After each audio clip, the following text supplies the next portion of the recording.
et bienvenue dans Enquête d'Afrique. Aujourd'hui, le réchauffement climatique est indéniablement l'affaire de tous. Comme tous les autres continents, l'Afrique, vous le savez, est aussi touchée. Le long du golfe de Guinée, les sécheresses, les inondations, la violence des vents, mais aussi l'érosion des côtes, témoignent de ces bouleversements climatiques qui nous concernent tous.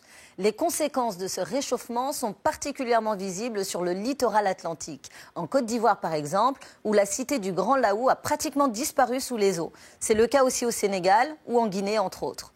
Et ce n'est pas fini car la mer grignote les côtes africaines à raison de 1 à 6 mètres par an. C'est précisément sur ce littoral atlantique que sont concentrées la plupart des capitales d'Afrique de l'Ouest, que sont Dakar, Conakry, Abidjan, Lomé ou encore Porto Novo. C'est là aussi que vit l'essentiel de la population, et notamment au Sénégal, où de nombreux villages ont déjà les pieds dans l'eau. Enquête d'Afrique vous emmène sur le fleuve Casamance, l'un des endroits les plus menacés. Nous irons au-devant de celles et ceux qui se battent contre les éléments. Avec leurs moyens et leur détermination, ils finissent malgré tout par trouver quelques solutions. La montée des eaux, un reportage réalisé par Virginie Berda et Rodrigue Niali.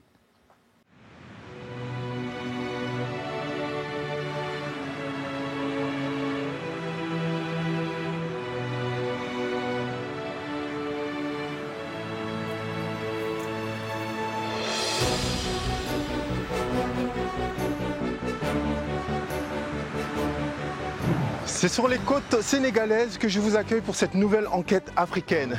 Connaître l'Afrique, c'est comprendre ses défis. Et le problème de l'érosion peut être un obstacle pour le développement du continent. Avec les effets de la déforestation, du surpâturage, mais aussi des courants marins, ce phénomène accentue la destruction du littoral ouest africain. Pour comprendre ces enjeux, je suis allé à la rencontre d'hommes et femmes qui vivent les effets du réchauffement climatique au quotidien. De Nouakchott à Abidjan, de Lomé à Porto Novo, la mer grignote les côtes africaines à raison d'1 à 6 mètres par an. Vous voyez là-bas où se trouve la pirogue, c'est là-bas où je suis né. Caravane est mort, tout de l'eau. Et c'est sur le littoral que sont concentrées la plupart des capitales. Dakar, Conakry, Abidjan, Lomé, Porto Novo. C'est là aussi que vit l'essentiel de la population. Parfois on se dit que est-ce qu'on ne va pas dormir avec des gilets de sauvetage? Mon enquête va me mener jusque sur le fleuve Casamance, dans les îles les plus menacées. Toute la forêt est en train de disparaître, emportant avec elle la biodiversité, emportant avec elle la survie de notre économie. Je vais au-devant de celles et ceux qui se battent contre les éléments avec détermination et qui finissent par trouver des solutions. Je suis Rodrigue Niali et voici mon enquête.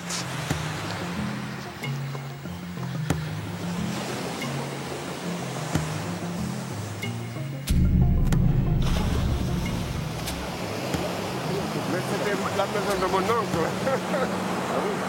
La maison de mon oncle était très éloignée de la mer. Hein? Ouais. Ouais. C'était éloigné. Ousseynou Seck est né à Bargny, ville côtière à 20 km au sud de Dakar.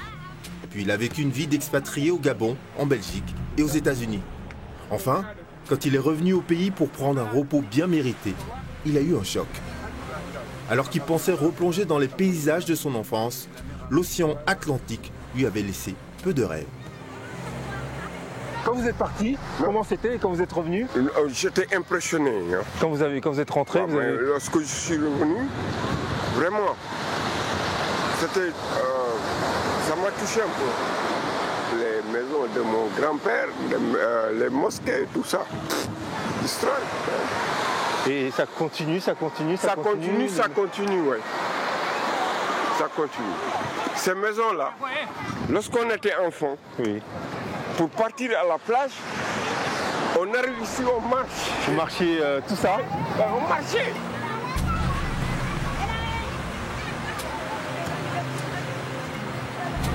Ça fait mal. Parce que la mer enlève aussi l'avenir aux enfants. Oui. Tu les vois, ils ne savent pas où aller. Regardez. Il faut vraiment qu'on fasse quelque chose, quoi. Parce que moi, j'ai vu que, bon, lorsque j'étais en Californie, j'habitais Long Beach, ils ont... Ça fait reculer la mer. Voilà. Alors que là, ici, la mer, elle avance et on n'arrive pas. Là, la mer avance. Pourquoi on ne peut pas faire ça en Afrique? Derrière le grondement des vagues, la vie continue. Pêcheurs, enfants, commerçantes vaquent à leurs occupations dans un décor de ville bombardé. La mer repousse les activités humaines, avale toujours plus d'espace. Mais les hommes s'accrochent à ce littoral jusqu'aux dernières limites, car cette frange de terre, c'est leur seul horizon et la base vitale de leur activité. Ousseynou m'entraîne dans une maison de pêcheurs où les hommes font face à l'océan sans plus aucun mur pour les protéger. Vous vivez ici, vous êtes né ici? Oui. Ici, c'est ma maison. Oui. C'est votre maison ici, là? Là, c'est votre maison? Oui. D'accord. C'est sa maison? Donc elle a été cassée par... la mer. Oui. Avant, elle allait jusqu'où, votre maison? Elle allait jusque dans l'eau, elle était grande? C'est une grande maison. En combien d'années la mer est arrivée jusqu'ici, de là-bas, ici? Combien d'années? Ici, 10 ans, on a perdu. En 10 ans, vous avez tout perdu? La mosquée était où? Il est là-bas. Dans l'eau? C'est Ali. Là-bas. Quand vous voyez ça, la mer, tous les jours, et quand vous allez dormir, qu'est-ce que vous dites demain? Comment va être ma maison? C'est dur. C'est dur, mais il faudrait que nous nous appelions. Le sang, c'est le bon Dieu.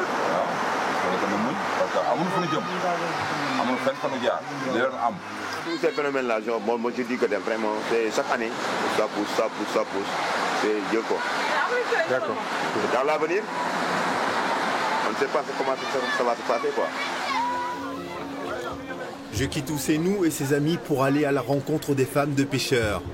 Elles travaillent sans relâche, au retour de la pêche, mais leur espace de travail, leur gagne-pain, est également menacé par la montée des eaux. Les principales populations concernées par l'érosion des côtes sont évidemment celles qui construisent sur le littoral. Et les pêcheurs sont en première ligne. Issus de l'ethnie Lébou, les premiers habitants de Dakar, ces familles ont depuis toujours lié leur destin à la mer. Elle leur a tout donné. Il me semble qu'aujourd'hui, elle peut tout leur reprendre.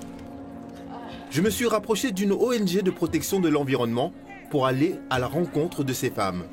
C'est Momat qui m'accompagne. Il travaille pour Green Sénégal. Il me sert aussi de traducteur.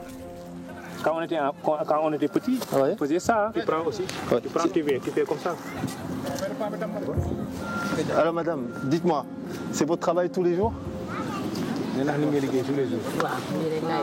Pêche et il y a la mer qui arrive sur les maisons. Comment vous vivez ça?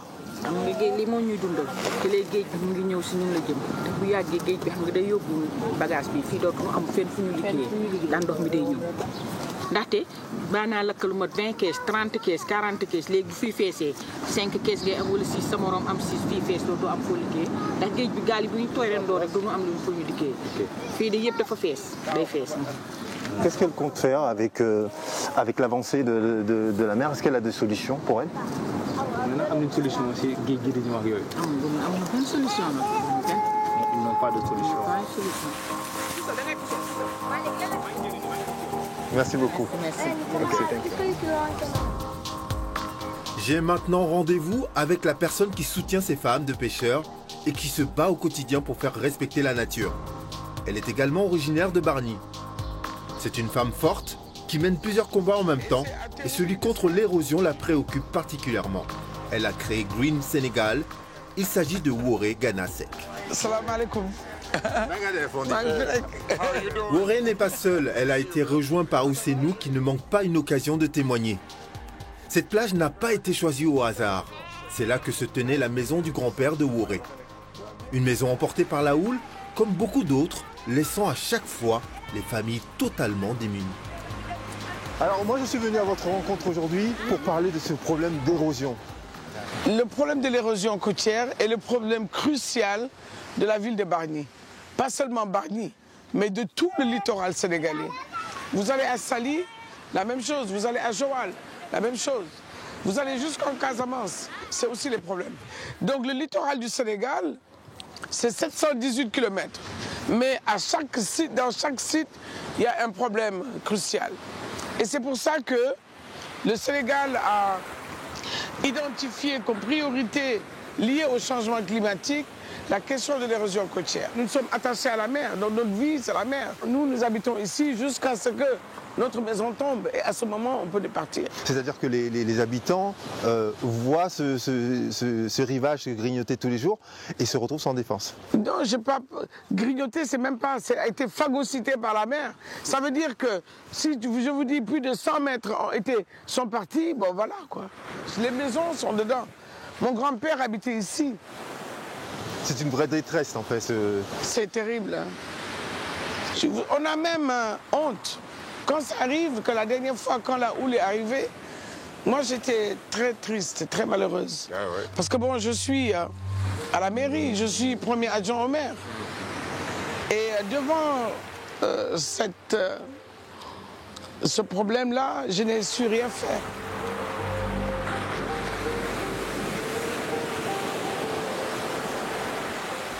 En 2016, il y a eu une grosse houle et nous avons ce jour-là perdu une quarantaine de pirogues. Les pirogues se sont cassées, sont tombées en mer. Et chaque pirogue, c'est au moins 50 jeunes qui travaillent. Et quand une pirogue est cassée, c'est 50 jeunes qui vivent déjà la détresse, qui sont encore au chômage. Tous les deux, vous avez grandi ici, ensemble. Ouais. Est-ce que vous avez un souvenir de cette enfance? Bien sûr, bien sûr. Le cimetière, c'est dans la mer maintenant. Le cimetière est dans la mer.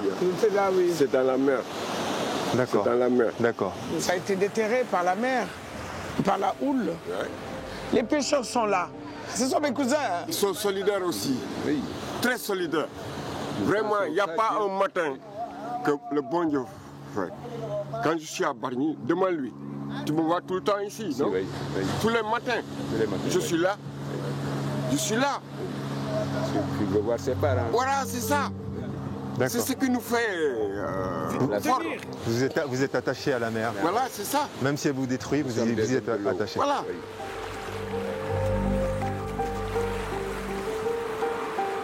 Ousseynou reste seul face à l'océan, face aux souvenirs de ses ancêtres, face à un sentiment d'impuissance.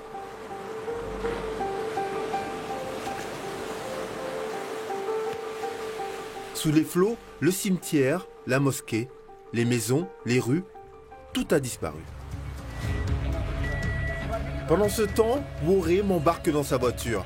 Elle est bien décidée à me montrer un autre aspect du problème, la frénésie immobilière. Autour de nous, beaucoup de chantiers de construction. Et ces chantiers sont de grands avaleurs de sable. Comme notre rivage est devenu très vulnérable à cause de l'érosion côtière, on incite la police à donner des sanctions aux charretiers qui extraient le sable de la mer. Donc alors les charrettes sont les moyens d'extraction, enfin de locomotion de Oui, du parce sable. qu'à 4 h du matin, ils vont en bord de mer, ils mettent du sable dans leur charrette et ils vont vendre à 1000 francs ou 2000 francs la charrette. Et nous pensons qu'à la longue, ça va encore accroître le fléau. Ça accentue l'érosion côtière. L'effet naturel de C'est ça. Vous voyez, celle-là n'est pas immatriculée. Elle n'est pas réglementaire.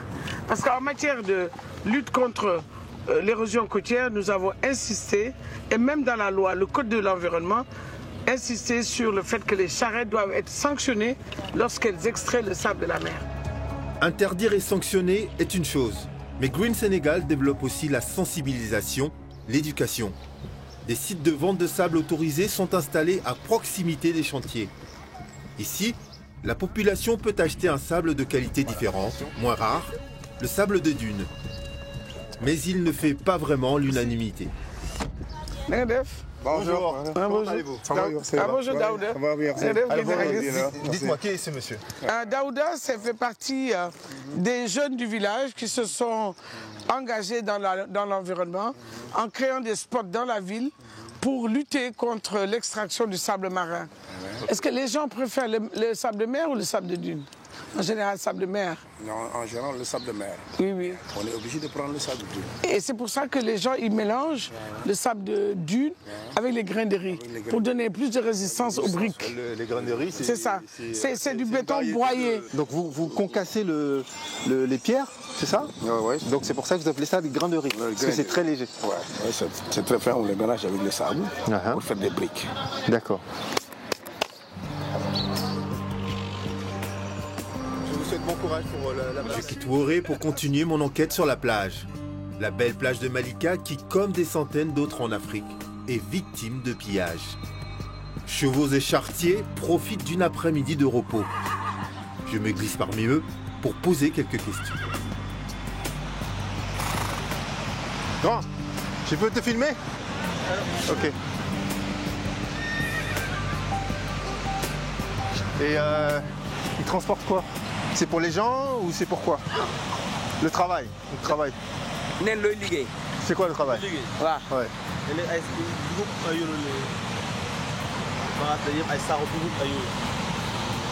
Il fait quoi? Droup. C'est quoi le droup? C'est quoi le droup? C'est le sable? Non. Des sacs de mille, des marchandises? La réponse est politiquement correcte. Aucun d'entre eux n'évoque le fait que la nuit, ils sont fortement soupçonnés de venir voler le sable sur cette plage. Il faut dire que cette matière première se revend très bien. Même si le plus souvent mal rincé, le sable reste salé et donne des briques de très mauvaise qualité. Les dégâts dans la région de Dakar sont impressionnants, mais ailleurs, où en est la situation? Le bateau m'attend au port. Départ pour la Casamance, dans le sud du pays. Comme sur une grande partie du continent, là-bas aussi, les terres sont menacées. J'ai rendez-vous avec d'autres victimes de l'érosion et avec des experts qui tentent de lutter contre les éléments. Samsedine, que je vais rencontrer sur le bateau, est un jeune diplômé de géographie. Il est né sur l'île de Carabane, notre destination. Il tient à me montrer les dangers que courent les habitants vivant à l'embouchure du fleuve Casamance. Après une nuit complète en pleine mer, je débarquerai demain matin à Carabane pour comprendre quelles sont les préoccupations de ces insulaires dont le territoire est dangereusement cerné par les eaux.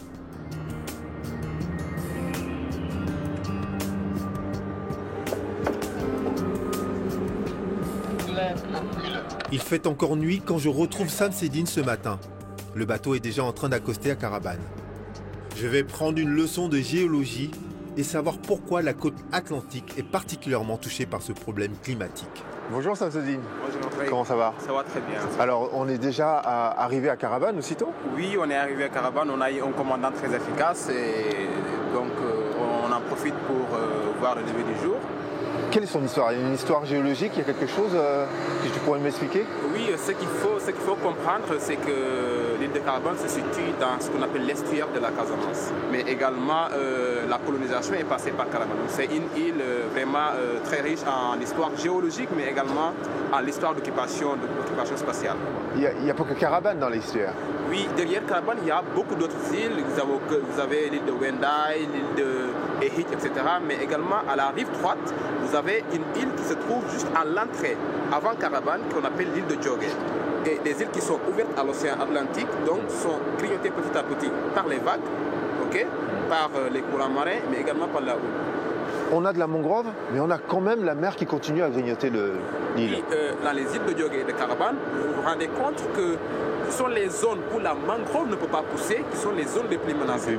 Par contre, il y a la mangrove qui protège des îles qui sont à l'intérieur. L'érosion est un problème global pour l'Afrique de l'Ouest? Oui, c'est une réalité qui n'est pas propre à Djogé. Nous sommes dans un contexte global parce que les littoraux du monde en général sont en régression. Et dans un contexte de changement climatique qui fait que les phénomènes s'intensifient, l'Afrique de l'Ouest est entièrement ouverte à l'océan Atlantique. Donc nous avons de la Mauritanie au Bénin et une côte qui est essentiellement sableuse. Sur les 8780 km, nous avons que moins de 3% de côtes qui sont rocheuses. Et donc le banc de sable, c'est également un littoral qui a un relief très bas. Donc dans ces littoraux qui ne sont pas surélevés et qui sont occupés intensément par la population, nous avons une remontée de l'eau. On est arrivé.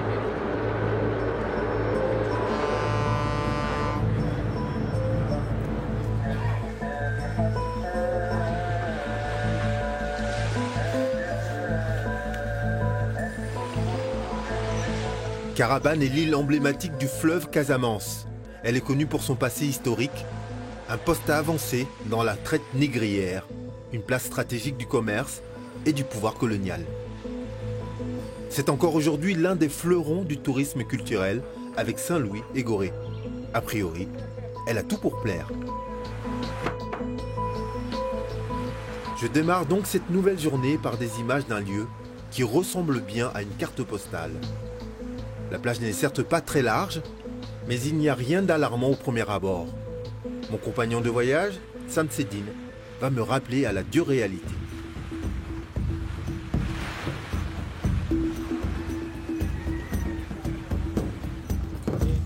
Mon voyage dans les îles commence par la visite obligée au chef du village. Un visa pour que mon enquête se déroule sans accroc. Mais j'entre à peine dans la concession que déjà une vieille femme m'interpelle. Je sens que le sujet de l'érosion est une préoccupation majeure, sans même poser une seule question. Première capitale ici, premier président dans le colon. Nous sommes fatigués ici.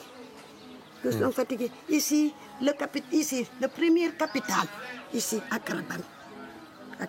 Et vous sentez qu'on vous oublie, on oublie Carabane? Tout! Carabane est mort. Tout de l'eau. Maintenant, quand il vient ici pour regarder à Carabane, ici, il n'y a pas de salope. Pourquoi Gorée, elle prend des salopes? Dembélé, il y a les lumières là-bas. Hein? Ici, est-ce qu'il y a une lumière ici? Nos grands-pères, notre mère, le grand-père, on dit, quand il reste ici, il va tout. Il vient. Avant, tu pouvais rester ici, ok, et parler à une personne qui est de l'autre rive du fleuve. Donc, avant, pour communiquer, tu pouvais rester ici et crier de l'autre côté. Donc, ce que dit, ses parents lui expliquaient qu'avant, c'était possible.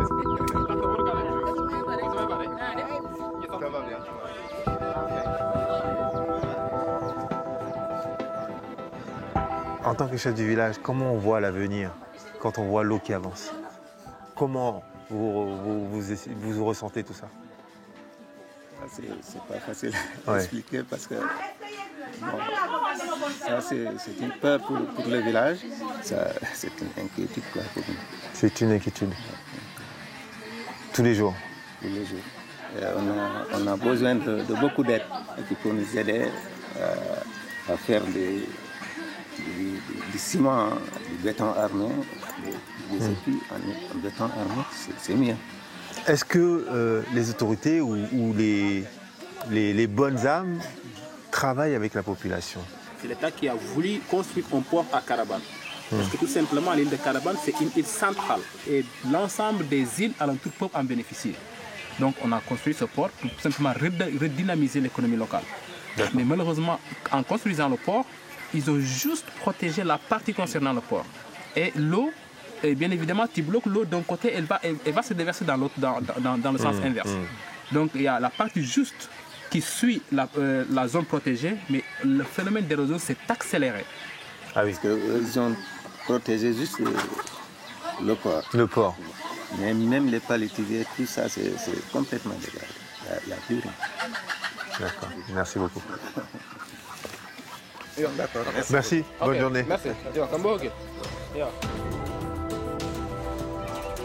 Le chef du village nous envoie sur la côte est, juste à côté de la digue du port. C'est dans cette partie que le fleuve fait le plus de dégâts. À quelques dizaines de mètres de l'église et de la mosquée, l'eau a déjà laissé des cicatrices dans le paysage.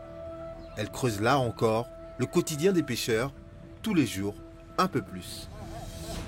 En période d'hivernage, on a des vents très forts.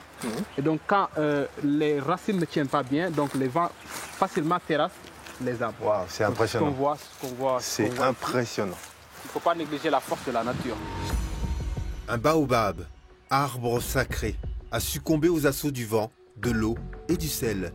Plusieurs fois centenaire, le vieux sage s'est couché brutalement un jour de tempête. Impressionnant. Les racines sont plus grosses que mon bras. On se sent tout petit. Donc c'est la partie est du village de Carabane.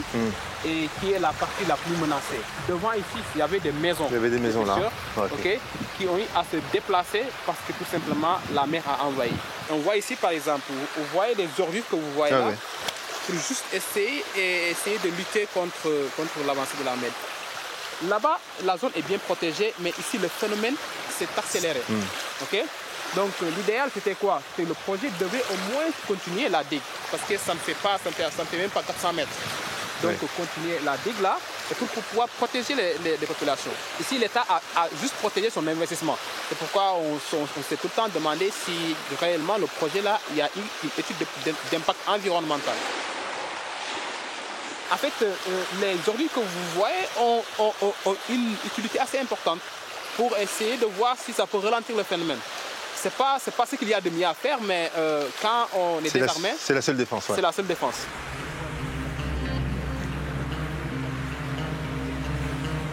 Comme je l'ai vu à Bargny, les pêcheurs sont les premiers à s'installer tout près de l'eau. À Carabane, les habitants sont plutôt cultivateurs. Ces hommes viennent des pays voisins pour travailler, de Guinée, du Mali. Ils sont donc les premiers touchés. Celui-ci a perdu sa maison, écrasé sous le baobab, un jour de très forte houle. Comment ça s'est passé ce jour-là?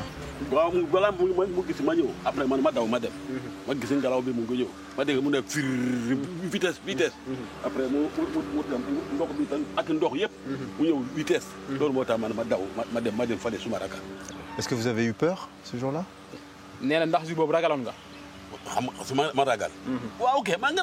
Oui, il avait très peur. Il avait très peur. Oui.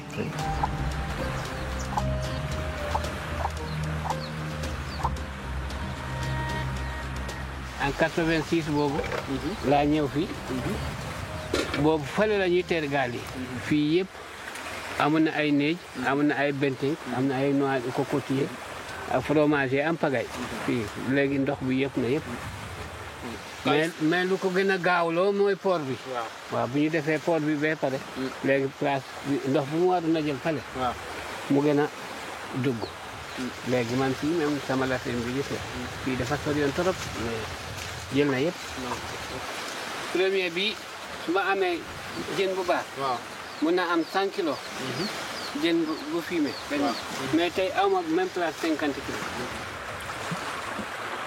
mais ça c'est quelque chose qui ne peut pas continuer. Nous ne sommes là, nous ne pouvons qu'appeler au secours. Est-ce que vous avez déjà une idée de où est-ce que vous allez aller quand l'eau va avancer? Nous, on a des endroits pour partir habiter. Mais on est habitué à la pêche, et au fumage du poisson. Parce que moi, ici, s'il s'agit de déménager, je ne peux pas déménager avec tous les arbres fruitiers là. Il y a les cocotiers, des manguiers qui font des fruits. Donc s'il s'agit de déménager, il faut recommencer à zéro. Et quand la houle se déchaîne pendant l'hivernage, l'eau monte de façon dramatique. Les habitants, même au centre du village, vivent les pieds dans l'eau. Elle passe partout où elle peut. Il reste pourtant des endroits qui sont épargnés. Sam Sedine m'explique. Cette épave-là, ça c'est un bateau qui a échoué ici. Et on a pu noter que dans cette zone, il est très rare de voir une avancée très forte de la mer. Et donc parce que, disons, l'épave joue un peu un rôle d'atténuation des courants. D'accord. Et ça démontre qu'il y a une solution, que se protéger les zones côtières, c'est pas un mythe. C'est juste bien étudier les phénomènes, mieux comprendre l'environnement littoral avant d'aménager. Et sans cela, on risque de mettre des milliards dans des aménagements qui ne vont pas servir à défendre les côtes. En se basant sur l'épave, la population a pu s'inspirer. Donc c'est un peu la stratégie du sauve-qui-peut. Donc nous avons tout au long du littoral de Carabane des gens qui utilisent des pneus qu'ils ont jetés parce que les pneus permettent d'atténuer l'effet des vagues. Et ailleurs, nous avons des roches qui sont ramassées un peu partout, mais également des sacs de sable qui sont utilisés. C'est pour dire que la population essaie de se battre avec les moyens de bord. Des sacs de sable, des pneus, cela me semble bien dérisoire. Mais c'est une pratique courante dans tous les pays concernés. Placée à l'embouchure du fleuve, l'île de Carabane bénéficiait autrefois d'une eau d'assez bonne qualité grâce à quelques puits.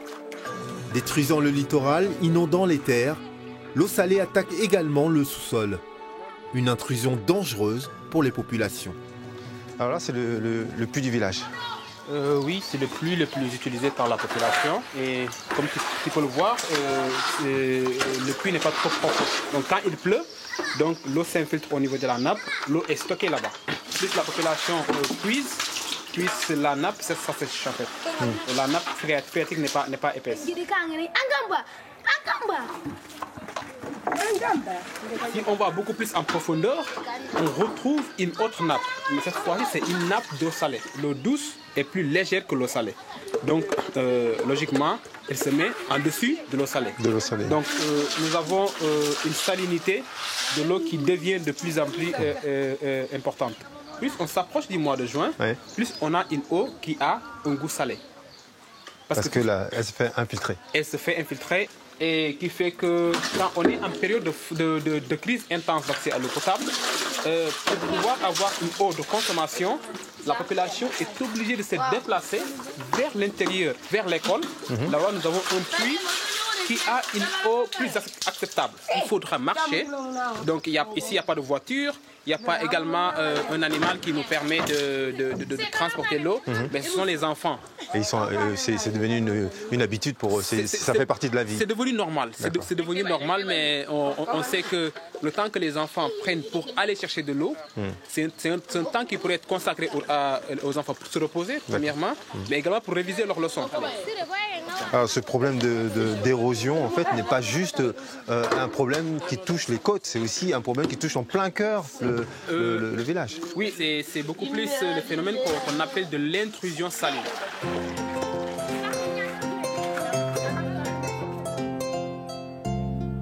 Samseddine est intarissable sur la question de l'environnement. Son île est un trésor et il compte bien la préserver. Il la considère comme un exemple de ce que la planète devrait s'appliquer à elle-même pour survivre. Nous marchons donc entre les Bolons vers un quartier en devenir, là où de nouvelles maisons se construisent autour du collège. La mission de Samseddine est de convaincre la nouvelle génération d'enrayer le danger, d'être informée et responsable. Bonjour chers élèves. Aujourd'hui, je suis venu parler avec vous parce que j'aimerais vraiment que vous soyez ce qu'on appelle de bons citoyens du littoral. À Caraban, nous avons un littoral. Vous êtes d'accord? Ok. Donc, nous avons une plage. Et c'est important parce qu'aujourd'hui, les îles comme Caraban sont en train de connaître les conséquences du changement climatique. Vous connaissez ce que c'est le changement climatique? Il y a des pays de ce monde où on utilise beaucoup les voitures. Vous avez constaté quand il y a une voiture qui passe, il y a de la fumée qui sort. Donc cette fumée, elle va où? Elle va dans l'atmosphère. Donc au niveau de la Terre, les températures sont de plus en plus élevées, donc il fait de plus en plus chaud. Donc quand les températures augmentent, quand il est plus chaud, si vous allez dans les zones où nous avons des calottes glaciaires, nous avons la fonte de la glace. Et ces eaux-là se déversent dans les océans. Donc la mer augmente de plus en plus. Et vous savez que Caraban, est-ce que Caraban, il y a des montagnes? Donc Caraban est une île plate. Ok? Donc s'il y a élévation du niveau de la mer, qu'est-ce qui va se passer? L'eau va entrer dans les zones qui sont habitées. Caraban aujourd'hui est en train de connaître ça. Vous avez vu qu'il y a des maisons qui sont cassées par les vagues. En plus, nous avons l'érosion côtière. La responsabilité, il ne faut pas tout le temps accuser à la mer. Parce que nous, à Caraban, pour construire, où est-ce qu'on prend le sable? Où ça? Ici même à Caraban. Ok? Donc l'île de Caraban est en train de s'affaisser. C'est pourquoi aujourd'hui, on ne peut plus continuer à faire comme avant, à creuser, ok, pour construire, parce que si nous creusons, nous créons davantage le phénomène d'érosion. Si nous ne réfléchissons pas comment améliorer nos comportements pour ne pas dégrader l'environnement, ben demain, l'eau va nous ravager. Nous, aujourd'hui, on doit protéger l'environnement pour vous. Vous devez protéger l'environnement pour vos enfants et vos enfants doivent protéger l'environnement pour leurs enfants. Parce que l'avenir de Caraban, c'est vous. L'avenir de la Casamance, c'est vous. L'avenir du Sénégal, c'est vous. Applaudissez-vous. Merci beaucoup. En fait, j'aime bien parler aux enfants parce que j'ai la forte conviction que ce sont ces jeunes-là qui pourront changer. Parce que certainement, pour nous, ou même pour les générations qui sont venues avant nous, le coup est déjà parti. Le coup est déjà parti, là, on fait de la réparation. Maintenant, pour éviter de faire des réparations, il faut former à ces jeunes. Il faut les former à être de bons citoyens, en fait. Et des citoyens qui respectent l'environnement. Je pense que dans les systèmes d'enseignement, il reste encore ce volet qu'il faut développer. Il faut davantage insister sur le rôle de l'environnement et quelle est la responsabilité de tout un chacun.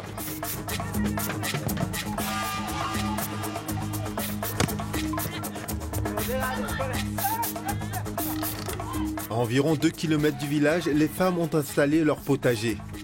2 fois par jour, le matin et le soir, elles viennent irriguer et surveiller leurs légumes qui poussent quasiment sur du sable. Là, c'est des parcelles, donc ils ont déjà dessouché. Là, on peut marcher. Ouais, non, on peut marcher. Mais si vous voyez, donc, le sol là, c'est encore un sol pauvre, parce que le sol n'est pas encore amendé. Ouais. Donc c'est du sable, c'est du sable en fait. Ils vont faire des... Voilà, donc ils vont prendre les feuilles mortes des plantes et ils mélangent avec le sable, ça permet d'enrichir un peu le sol. Là, on ne parle pas d'engrais, non, c'est tout est naturel. C'est tout à fait naturel. C'est un poumon économique très important pour le village. Et voilà, ça permet de donner de l'occupation aux femmes et ça leur permet de gagner. Aux hommes aussi, oui, aux hommes. En fait, les hommes qui sont là, ils sont venus pour aider les femmes parce que le jardin appartient exclusivement aux femmes. Ah, c'est un jardin. C'est un jardin pour les femmes. Il y a 3 puits là. 1, 2, 3. Oui, et ces puits sont également affectés par la salinité. Hein. Et donc même pour l'arrosage, parfois ça pose problème. Ça pose problème. Et dans ce cadre-là, qu'est-ce qu'on fait pour l'instant, il n'y a pas de solution. Donc c'est pourquoi actuellement, les gens profitent parce que les nappes sont encore acceptables. Maintenant, on ne peut pas faire 100% le maraîchage jusqu'au mois de mai-juin. Il y a moins d'eau de qualité. On va arroser un peu là. Ah oui, on va arroser là. Ouais. Voilà.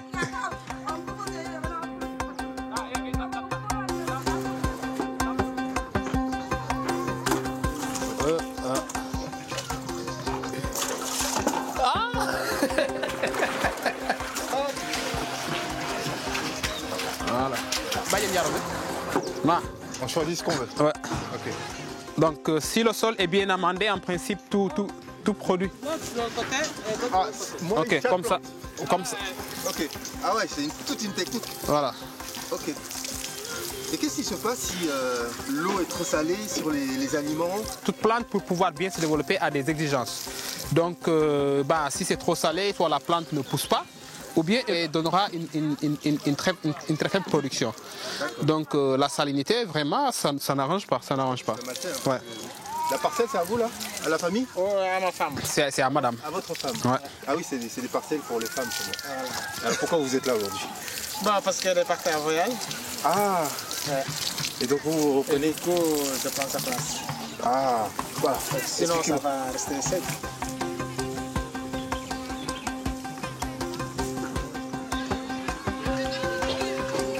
J'ai bien du mal à imaginer que l'harmonie de cette petite île tranquille puisse un jour être gravement perturbée. Que les maisons disparaissent dans les flots, que les arbres s'effondrent sur la plage, que l'école s'éventre sous les coups répétés de la houle. Tout cela me paraît bien tragique. Et pourtant, demain je serai à Diogué, l'île sœur de Carabane, l'île où le pire est déjà d'actualité.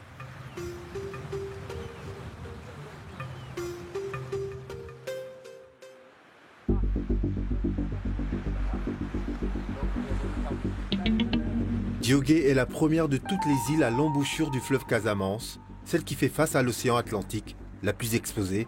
Elle protège Carabane.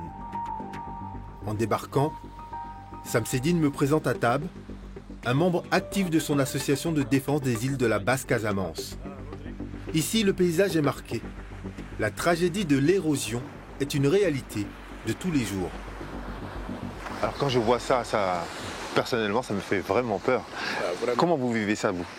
Chaque jour, mais nous vivons avec vraiment des inquiétudes. Alors, parfois, on se dit que est-ce qu'on ne va pas dormir avec des gilets de sauvetage? On a essayé de ralentir la mer, mais on n'y peut rien. Oui. Et ça avance. on dit aux environs de 5 mètres par an. 5 mètres par an. Mais Djogé, on peut dire que c'est 5 mètres par mois. D'accord. On a même fait des reboisements de filao et ces filao-là, on ne les voit plus. Tout a été grignoté. Oui, tout a été grignoté. Vous avez combien de personnes qui vivent sur cette île? Bon, je dirais aux environs de 1500. Il y a les autochtones, il y a les nordistes, c'est-à-dire ce sont des Sénégalais qui nous viennent du nord. Oui. Et il y a aussi de la sous-région, c'est-à-dire des Maliens, des Guinéens de Conakry, des Guinéens de Bissau et des Ghanéens. Alors que l'île rétrécit d'année en année, les pêcheurs de tous les pays alentours se retrouvent car les deltas des fleuves sont toujours des zones propices à la reproduction des poissons grâce à la végétation. Alors quand on voit un arbre comme ça, immense, on est quand même très étonné. Qu'est-ce qui s'est passé? Ces arbres, vous voyez que ce sont des filao. Ce sont de grands arbres très longs, avec des racines très profondes. C'est toujours l'avancée de la mer avec les grosses vagues qui déracinent. Cette année, il y a des arbres qui sont tombés sur des maisons. Sur des maisons. Détruisant beaucoup de présence là. Mais il n'y a pas de victimes, heureusement. Il n'y a pas de victimes, mais quand même, ils doivent déménager beaucoup de maisons. À chaque fois que vous déménagez, vous êtes obligé de déménager? Oui. C'est par où? Par là? Quel chemin? On peut longer la mer? La mer, c'est toujours. Ça, c'était une maison? Oui. On habitait là. Ouais. Et regardez le fondement. C'est costaud. En fait, l'eau rentre en bas et déstabilise la base. Effectivement. C'est impressionnant. Parce qu'on voit du béton, on voit... Et cette houle dévastatrice est de plus en plus fréquente.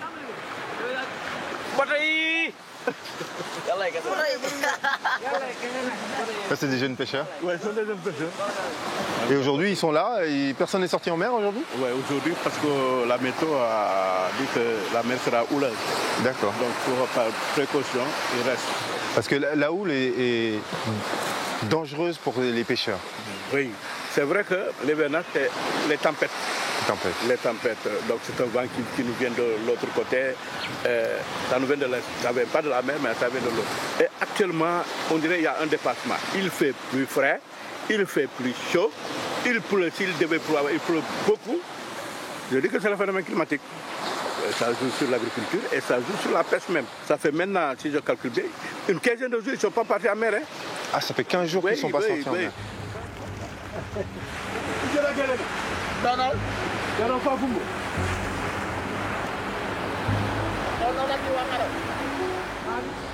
Il est tout seul? Ouais, il lui reste quelques jours. Hein.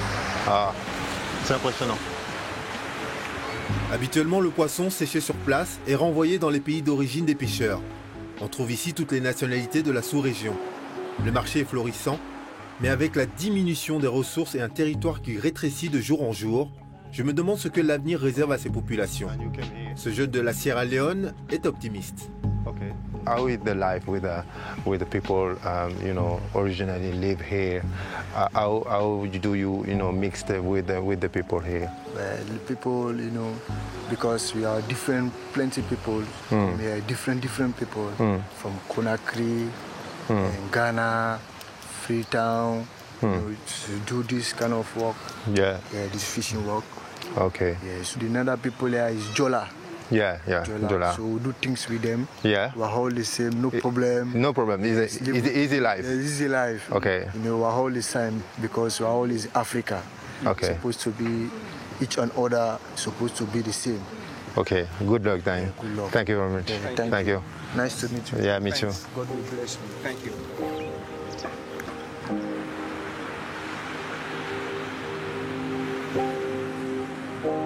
Sur ce bout de terre fragile, coincé entre mer et fleuve, rien n'est épargné. Ni les ancêtres, ni les cultures, ni l'ancien phare dont la carcasse métallique s'efface lentement. Nous marchons sur ce sable si fragile et si précieux, dans un paysage désolé. Atab n'a pas encore 60 ans, des souvenirs d'enfance très précis, mais qui ne se rattachent plus à aucun décor, puisqu'ils ont été rayés de la carte. Vous voyez là-bas où se trouve la pirogue. En mer là-bas, c'est là-bas où je suis né. Menacé par l'avancée de la mer, je suis revenu jusqu'à là où se trouve le village actuellement. Et encore je suis menacé. Je ne sais pas où est-ce que j'irai après. Nous avons marché jusque-là, car le cœur de la communauté de Diogué a été touché le jour où ce bâtiment s'est effondré. Qu'est-ce qui s'est passé ici? Là, c'est l'ancienne école du village, quoi. Elle a été fondée vers les années 84. En 2004, on a déménagé à cause de l'érosion côtière. Tous les enfants de M. Mbaye ont étudié ici. Mais l'école n'a finalement tenu que 20 ans. Donc c'est l'eau qui a cassé l'école, hein? Ouais. Et avant, le rivage était beaucoup plus loin. Là-bas, là où il y a le phare, là. Ah oui, là-bas, le phare était sur la plage. Ok. Ouais. À ce moment-là, il y avait une plage, il y avait des rizières, les gens cultivaient entre l'école et le phare, il y avait des rizières. Ouais. D'accord. Mais chaque année, ça grignote. Ça grignote. Chaque année, ça grignote. En fin de compte, ça a tombé d'un seul coup, paf. Et comme il y avait des enfants, on a préféré de déménager l'école. Par prudence. Oui, par prudence. Là, il y avait 3 classes. Et là, il y avait 3 classes. Qu'est-ce que ça vous fait de voir comme ça l'école aujourd'hui? Ah bon, mais c'est choquant, quoi. Ça nous frappe au cœur. Vraiment. Et aujourd'hui, l'école elle se trouve où dans le village? Devant. Un peu plus loin? Oui, un peu plus loin. D'accord. On a aménagé une salle ici, c'est pour la maternelle. Donc là, dans les ruines, il y a encore une salle de classe? Oui, c'est une salle de classe.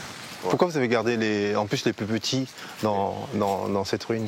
C'est parce que les petits, vu la distance d'ici à l'école, ils peuvent pas marcher. C'est des enfants, ils ne peuvent pas marcher jusque là-bas. C'est très intéressant ça, la pensée de la semaine. Ouais. Apprendre, c'est résoudre une difficulté réelle. Ouais, c'est comme ça.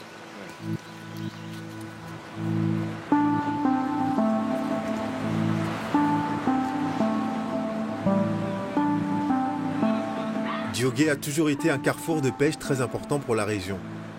Et les femmes trouvent dans cette ressource une activité qui leur assure le quotidien. C'est pourquoi j'ai demandé à les rencontrer. Elles se sont réunies pour me parler de ce qui devient un traumatisme pour tous les habitants. La dernière fois qu'elle a vécu un truc dur avec l'eau, c'était quand?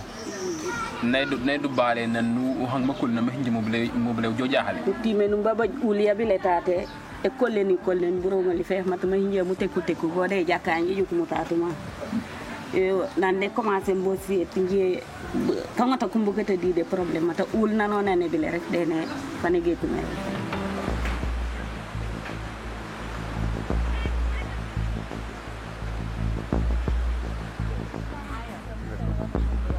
Alors est-ce qu'elle serait prête, si on lui trouvait une belle place ailleurs, à partir d'ici, à déménager? Yo fane fingi dinje parce que nje borom do di xala ko den ka kambo di ka tefe fay waaw de ko bagnira bumbo nge déjà bagnira bumbo ende son de pipi ok parfois de nga ñëw de buté ok nendi bloc taate ni rameni akarat ka janga ok kon nak taate ala no fure nom taate pour ni li jotake pour ni li baj borom ba ke fen fingi dinje.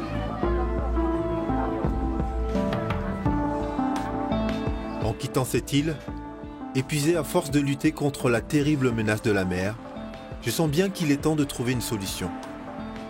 Diogué est un véritable rempart pour Carabane. Le jour où elle disparaîtra, il n'y aura plus aucun barrage à la furie de l'océan. Le delta du fleuve Casamance est un endroit merveilleux, riche de ressources et de beauté naturelle, mais l'eau salée, les tempêtes, pourraient changer radicalement ce paysage.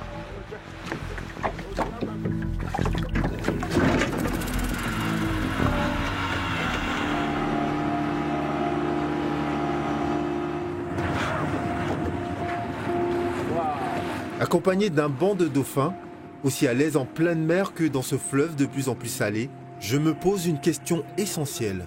Que peut-on, que doit-on faire ici en Afrique pour arrêter cette terrible fatalité?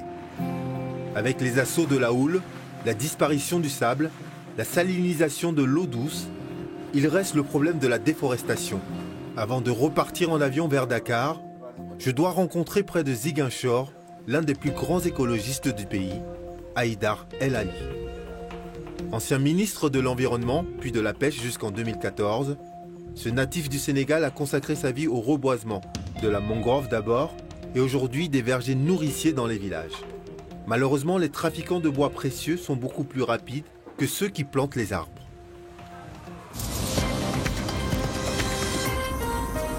Au Sénégal, l'armée est toujours à la recherche des auteurs de la tuerie de 13 bûcherons samedi. Ziguinchor hier a enterré ses morts. Le calme est revenu dans la ville. L'actualité est brûlante ces dernières semaines, puisque des voleurs de bois ont trouvé la mort dans la forêt de Bofa, tout près de là. Des villageois excédés par le saccage de leur forêt auraient fini par faire parler les armes. Car les arbres ici sont aussi précieux pour les hommes que pour le littoral.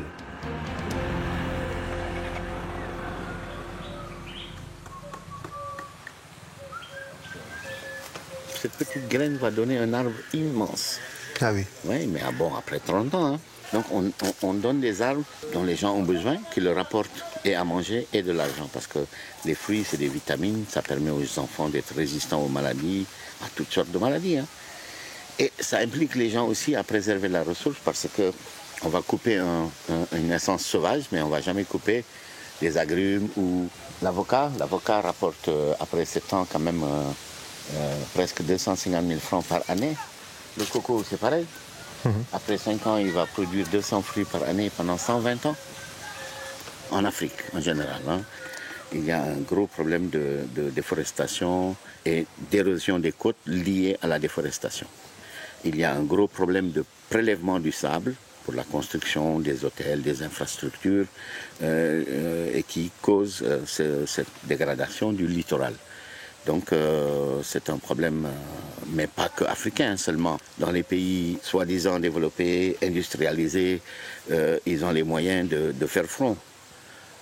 Si vous prenez l'exemple des Pays-Bas, ça fait longtemps qu'ils vivent en dessous du niveau de la mer, ça ne les dérange pas. Donc ils ont les moyens. L'Afrique n'a pas encore trouvé la parade à la montée des eaux, mais elle est en plus un terrain d'exploitation des ressources, souvent sans contrôle. Prenez l'exemple des Chinois installés en Gambie depuis 2010 qui exploitent 5000 conteneurs de bois de veine par année. C'est seulement récemment que le président Macky Sall, que le président Adama Barrow ont décidé d'arrêter cela. Et ça, ce sont des chiffres officiels. Absolument. Le drame qui s'est passé à Bofa ne résulte que de ça. Le drame qui s'est passé à Fafakourou, il y a des chefs de village qui sont morts de simplement protéger leurs ressources. Il y a des jeunes qui sont allés en prison de simplement protéger leurs ressources. Moi-même, j'ai une plainte pour atteinte à la dignité d'un des plus grands trafiquants du Sénégal. Vous vous rendez compte? Alors que toute la forêt est en train de disparaître. Toute la forêt est en train de disparaître, emportant avec elle la pluie, l'eau, emportant avec elle la biodiversité, emportant avec elle la survie de notre économie, l'agriculture, l'élevage. Mais quand il y a 1000 poissons pour 2 personnes, on ne se bagarre pas. C'est quand il y a 1000 personnes pour 2 poissons qu'on se bagarre. La ressource est en train de disparaître. Les enfants qui prennent les pirogues pour aller en Europe, ce sont des réfugiés climatiques. C'est simplement des réfugiés climatiques, mais on ne veut pas le voir. On ne veut pas voir que le monde se dégrade.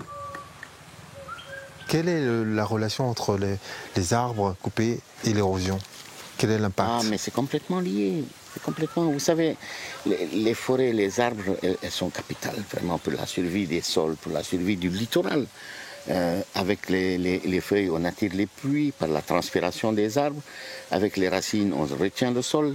Et une des façons les plus simples de restaurer un littoral, d'ailleurs, c'est de planter la mangrove. Mais du coup, si ça a l'air comme ça une solution, pourquoi ça ne se fait pas alors? Bon, moi, je pense qu'il n'y a pas en Afrique une grande volonté politique liée aux questions environnementales. Hein. Si vous prenez les budgets de l'environnement au Sénégal, c'est 0,8%. L'éducation, c'est 35%. La santé, c'est 10%. L'agriculture, c'est 10%. L'environnement, c'est 0,8%. Ça vous situe le niveau d'implication des politiques sur ces questions. Comment on peut envisager l'avenir? Bon, je pense que les individus, les gens sont en train de prendre conscience de leur situation, de la vie. Ils veulent donner un sens à leur vie. Et pour donner un sens à leur vie, ils sont en train de changer de modèle de société eux-mêmes. Individuellement, ils se posent des questions. Voilà, ils ne veulent plus de ce « time is money ». Qu'on leur a raconté et rabâché durant toute l'existence. Time is life. Et ils l'ont compris. Le temps, c'est la vie. Et c'est les jeunes européens, les jeunes du monde veulent donner un sens à leur vie. Ils ne veulent pas métro, boulot, dodo. C'est fini ça. Ce monde, il est révolu. Et la vie, ils veulent la vivre autrement que ce qu'on leur a vendu pendant toutes ces années. Bon, je suis prêt pour votre thé maintenant.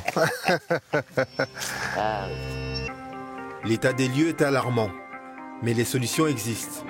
En prenant de la hauteur pour remonter vers le nord, je comprends parfaitement ce lien étroit entre la terre, l'eau et la végétation.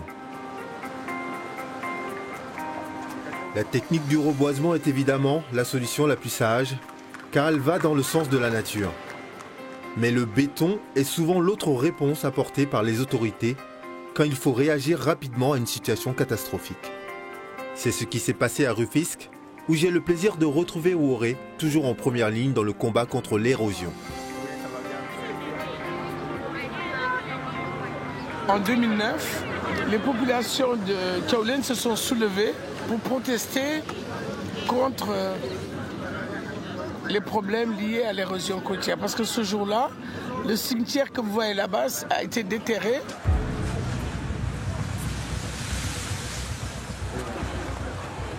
Les populations ont envahi la route nationale et le ministre de l'époque était venu ici les rencontrer.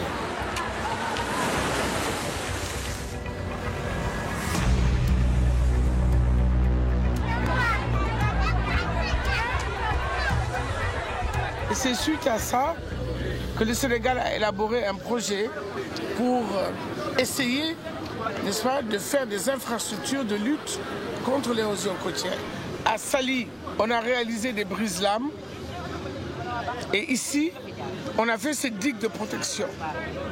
Alors c'est des experts du Sénégal, mais des experts venus de la Hollande qui ont eu à réaliser cette infrastructure. Ce qui est bien dans cette digue, c'est qu'elle a permis de récupérer 30 mètres. D'accord. Elle a permis également de lutter contre la houle. Est-ce que c'est efficace?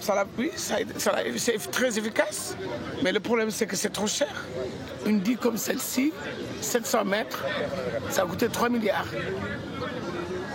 Le littoral du Sénégal, c'est 718 km. On ne va pas faire une digue partout parce qu'il y a des zones où il n'y en a pas besoin.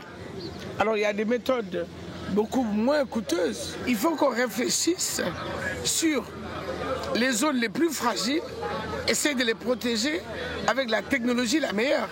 Parce qu'on ne peut pas faire des digues partout, ni des brise-lames partout. Les pêcheurs sont là, on peut aller les voir? Oui, même les pêcheurs ont été très impliqués. Avant de mettre tout ça en place, vous les avez concertés, vous avez discuté avec eux? Comme c'est des pêcheurs, c'était pas facile de leur dire qu'on va boucher la mer. À l'ombre de la promenade, les pêcheurs sont réunis. Ils témoignent volontiers de la métamorphose de leur quartier avec la digue, même s'il arrive encore parfois que l'eau réussisse à passer l'obstacle. Disons que cette digue vraiment nous a arrangé d'une façon que on est satisfait. En tout cas, nous voulons que deuxième tranche et puis troisième tranche. Même cinquième tranche. Toutes les études ont été réalisées sur tout le littoral sénégalais pour connaître les zones les plus sensibles. Nous, entre Tchaoulène et Saly, on en fait partie, c'est la petite côte. N'est-ce pas? Au nord, la brèche de Saint-Louis en fait partie. La brèche. Saint-Louis, eux, ils disent que nous voulons une digue comme à Tchaoulène. Oui, voilà. Mais vous êtes devenus les stars mondiales sur l'érosion côtière. C'est la vitrine. Les stars mondiales sur l'érosion côtière, c'est vous. D'autres solutions existent. Woré m'a conseillé de me rendre au CEREC, une institution chargée des études sur les matériaux de construction.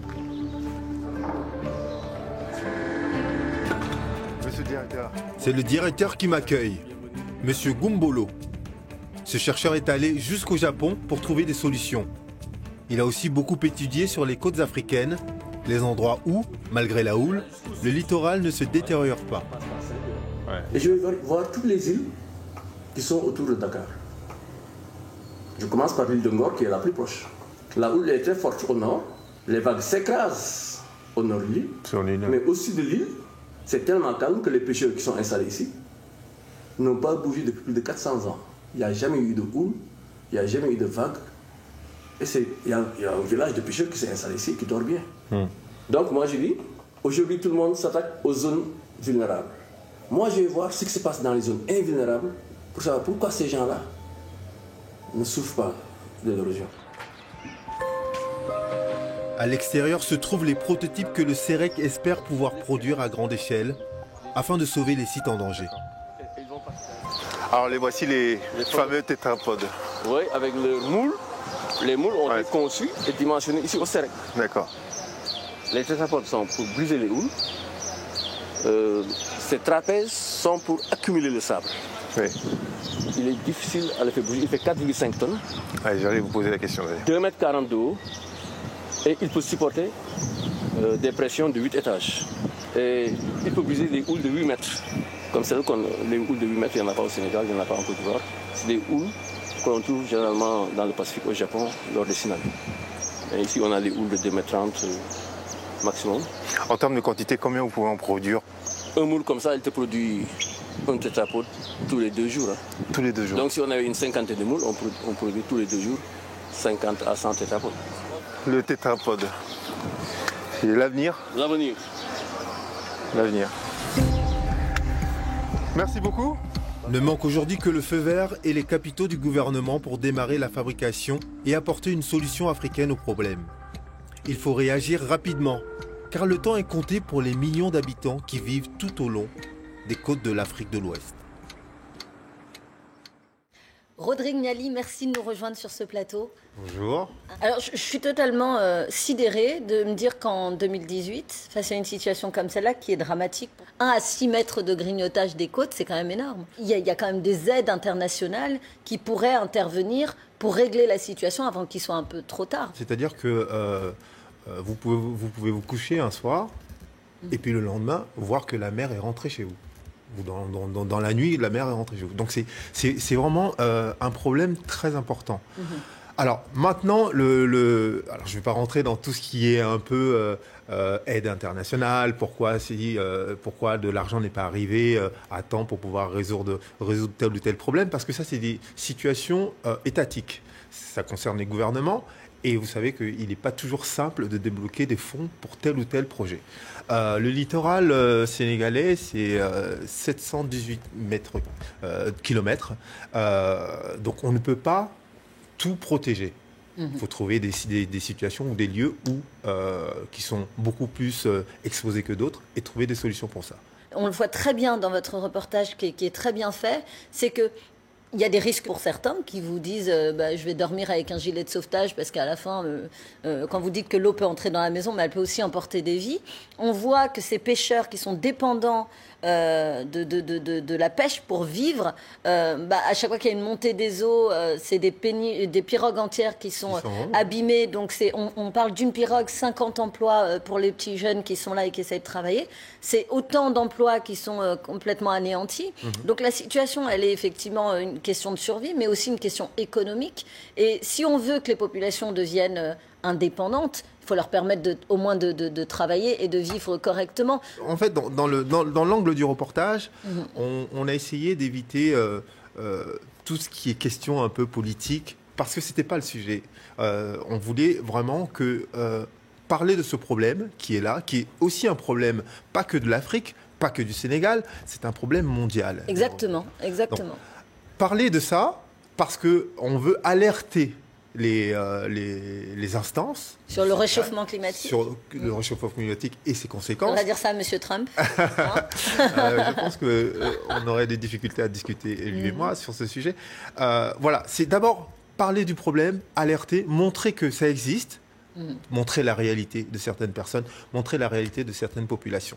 Parce qu'on a beau parler des problèmes, quand on ne le voit pas, quand on ne le vit pas, on ne peut pas se rendre compte. Là, il y a une digue qui a été faite à Rufisque, qui a été une digue qui a permis de gagner, je crois, environ 3 mètres sur le littoral.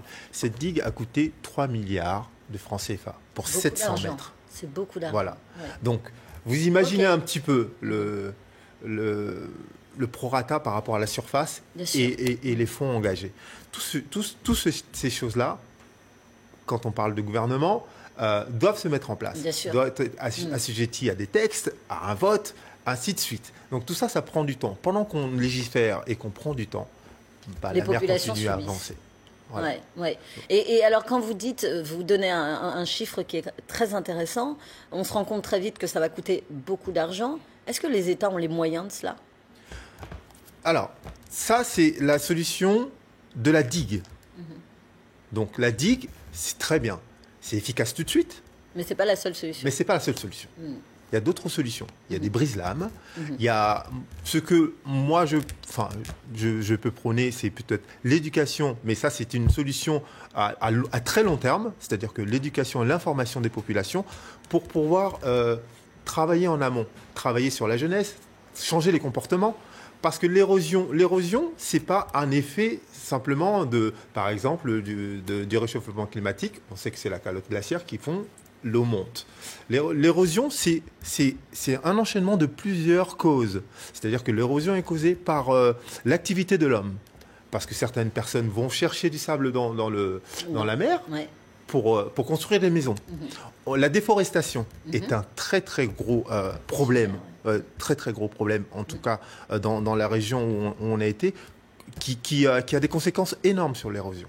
C'est-à-dire que sans les arbres qui créent en fait une sédimentation, qui ancrent en fait, qui bloquent les terres, l'eau ne peut pas passer. Et les constructions qui sont quand même relativement proches aujourd'hui des zones inondables, et même parfois construites dans des zones inondables, on voit que les pays, moi je parle par exemple du Sénégal que je connais, mettent en place des règles strictes de construction. On ne peut plus construire de façon totalement anarchique où on veut, ce qui protège aussi la population. Donc les populations peuvent le voir quelquefois comme des restrictions injustifiées, mais elles sont totalement nécessaires. Emmanuel Macron, le président français, s'est rendu tout à fait récemment au Sénégal.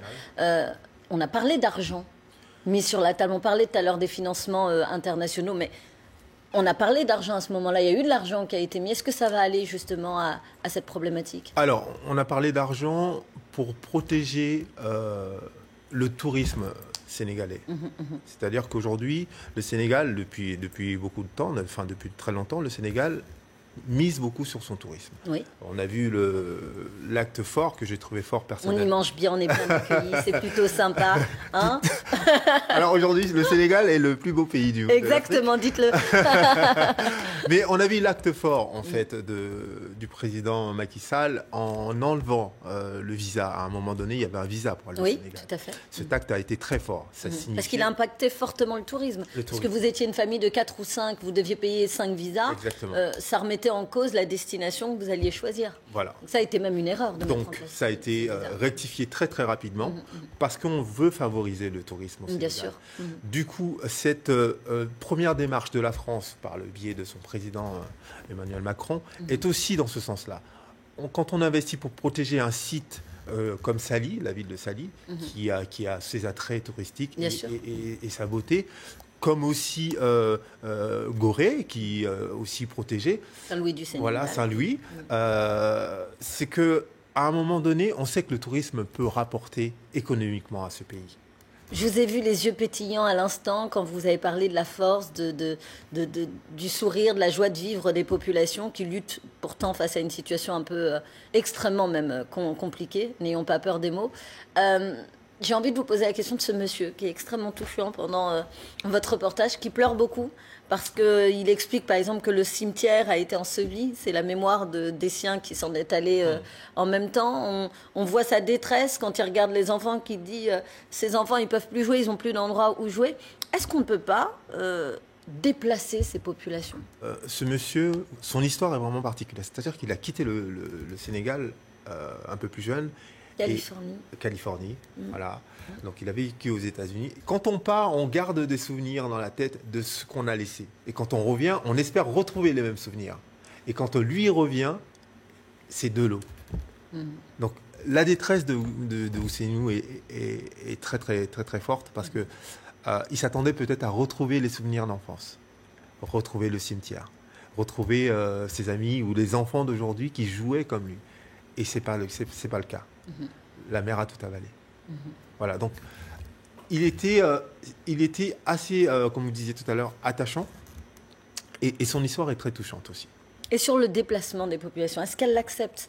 Est-ce que c'est envisageable pour eux, quand bien même ils ont toutes leurs racines et tous leurs souvenirs là, est-ce que c'est envisageable pour eux de se déplacer ? J'ai posé la même question à une dame, à une femme de pêcheur, en lui disant, écoutez, si j'étais moi le président Macky Sall, j'ai de l'argent, je vous donne de l'argent, est-ce que vous êtes prêt à aller plus loin ou aller ailleurs ? Elle m'a dit non, parce que mon activité, ma vie est liée à la mer et au fleuve. Je ne peux pas aller plus loin parce que ça serait pire, ma situation serait pire que de rester là. Donc on a un danger qui arrive, un danger qui est manifeste, mais personne qui veut bouger parce qu'ils sont liés à la mer. C'est là qu'on se rend compte de la complexité du sujet. Rodrigue Niali, merci de nous avoir éclairé sur le sujet. Qu'est-ce qu'on doit retenir de ce reportage ? On doit retenir beaucoup d'espoir parce qu'il y a des choses à faire, il y a des choses qui peuvent être faites. Voilà. Le mot de la fin pour vous. Voilà. On a envie d'être optimiste. Merci de nous avoir suivis. On se retrouve très prochainement dans un nouveau numéro d'Enquête d'Afrique.